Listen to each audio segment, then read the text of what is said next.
કે તમે તો મામા ફોઈના ભાઈ થાવ છો, તો મને વરદાન આપો કે તમે શિશુપાળને નહીં મારો, મને વચન આપો. તો ભગવાને ફોઈને વચન આપ્યું કે જ્યાં સુધી શિશુપાળ મને 100 ગાળો દેશે, મારું 100 વાર અપમાન કરશે, ત્યાં સુધી હું કંઈ નહીં કરું. પણ 100 ઉપર મારું અપમાન કરશે પછી જ એનો વધ કરીશ, જાઓ. એવું વરદાન આપ્યું હતું ભગવાને, વચન આપ્યું હતું શિશુપાળની માં. તો એ રાજસૂય યજ્ઞની સભામાં શિશુપાળ ભાન ભૂલી ગયો અને ભગવાનને જેમ તેમ બોલવા માંડ્યો, ન બોલવાના શબ્દ બોલવા માંડ્યો, અપમાન કરવા લાગ્યો. 100 વાર અપમાન સહન કર્યું પછી ભગવાને સુદર્શન દ્વારા એનું ધરતી મસ્તક જુદું કર્યું. આપણું શાસ્ત્ર એવું કહે છે કે અતિશય વર્જિત. કોઈ પણ વસ્તુ અતિશય સારી નહીં. દરેકની મર્યાદા હોય છે ભાઈ, દરેકની લિમિટ હોય છે અને દરેકની લક્ષ્મણ રેખા હોય છે. મર્યાદાની બહાર જવાય નહીં, લિમિટ બહાર જવાય નહીં ભાઈ. જ્યાં જેટલું જે પ્રકારે શોભતું હોય એટલું જ શોભે, એનાથી વધારે સારું ના લાગે. બધી મર્યાદા છે, લિમિટ છે. શિશુપાળ મર્યાદા ચૂકી ગયો તો ભગવાને એનો વધ કરી દીધો. મર્યાદા ચૂકી ગયો, જેમ ભાવે એમ બોલવા માટે ભગવાને એનો વધ કરી.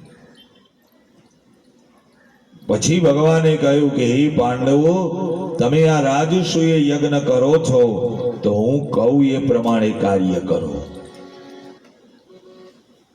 તો પહેલું તો ભગવાન એવું બોલ્યા કે તમારા તિજોરીની જે ચાવી છે, ધનની ચાવી, એ ચાવી તમે દુર્યોધનને આપી દો.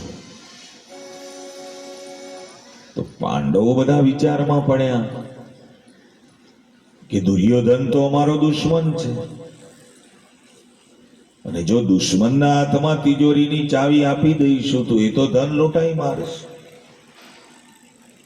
5 માગશે ને 50 આપી દઈશ તો દુશ્મન છે. પણ ભગવાન એક વાત જાણતા હતા કે ભગવાનને ખબર હતી કે દુર્યોધનના હાથમાં પદ્મ છે, અને એ એકલા ભગવાન જે વાત જાણતા કે દુર્યોધનના હાથમાં પદ્મ હતું. અને ભગવાનને ખબર હતી કે દુર્યોધન પાંડવોનો દુશ્મન છે. ઈર્ષાના ભાવે ધન લૂંટાવશે, પણ જેટલું લૂંટાવશે એટલું ડબલ થઈ જશે. ઈર્ષાના ભાવે લૂંટાવશે પણ હાથમાં પદ્મ છે તો ડબલ થઈ જશે. એ વાત ભગવાન જાણતા હતા. એટલે ભગવાને કીધું તિજોરીની ચાવી એને આપો. અર્જુન, સહદેવ, નકુલને કીધું કે જે કોઈ મહેમાનો આવે, અતિથિ આવે, સાધુ સંતો આવે, બ્રાહ્મણો આવે, તો એમને ઉતારાની વ્યવસ્થા તમારે કરવાની. ભીમને રસોડાનો કારભાર સોંપ્યો કે તારે રસોડું સાચવવાનું. પછી ભગવાને કહ્યું કે હે પાંડવો, તમે આ રાજસૂય યજ્ઞ કરો છો તો આ યજ્ઞની અંદર મારે શું કામ કરવાનું એ હું કહું. મારે શું કરવાનું? તો ભગવાને કહ્યું હે પાંડવો, તમે આ રાજસૂય યજ્ઞ કરો છો ને,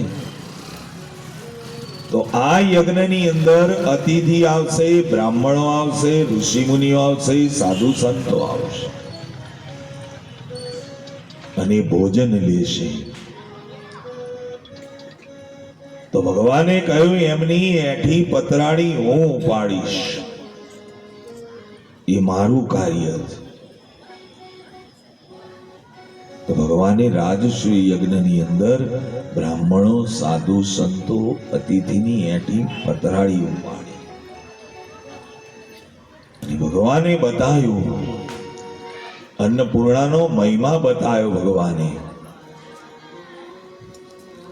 કે આપણે ત્યાં કોઈ સાધુ સંત આવે, બ્રાહ્મણ આવે, સગાવાલા આવે, જમે, ભોજન કરે, અતિથિ આવે, અને એની એઠી પતરાળી આપણે ઉપાડીએ તો અન્નપૂર્ણામાં આપણા ઘેર અન્નના ભંડાર ભરી દે છે. એ ભગવાને બતાવ્યું. શ્રી સુખદેવજી મહારાજ કહે, પરીક્ષિત રાજા, એઠી પતરાળી લઈ ભગવાન પતરાળાના ઢગલામાં ફેંકવા જતા હતા, તો એ પતરાળાના ઢગલામાં એક કાચિંડો હતો, અને એ કાચિંડો નૃગ રાજાના રૂપમાં હતો. બ્રાહ્મણોનો શ્રાપ હતો નૃગ રાજાને. નૃગ રાજા વચન બદલતા હતા. નૃગ રાજા વચન બદલતા હતા એટલે બ્રાહ્મણોએ શ્રાપ આપ્યો હતો કે જેમ એક કાચિંડો રંગ બદલે એમ તમે વચન બદલો છો, તો જાઓ તમે કાચિંડો બની જાઓ. એવો શ્રાપ હતો બ્રાહ્મણ. તો નૃગ રાજાએ બ્રાહ્મણોને કહ્યું, તમારો શ્રાપ ખોટો નહીં પડે, હું કાચિંડાનો અવતાર તો લઈશ, પણ કાચિંડાના અવતારની અંદર મને મારા ભગવાનના દર્શન થાય.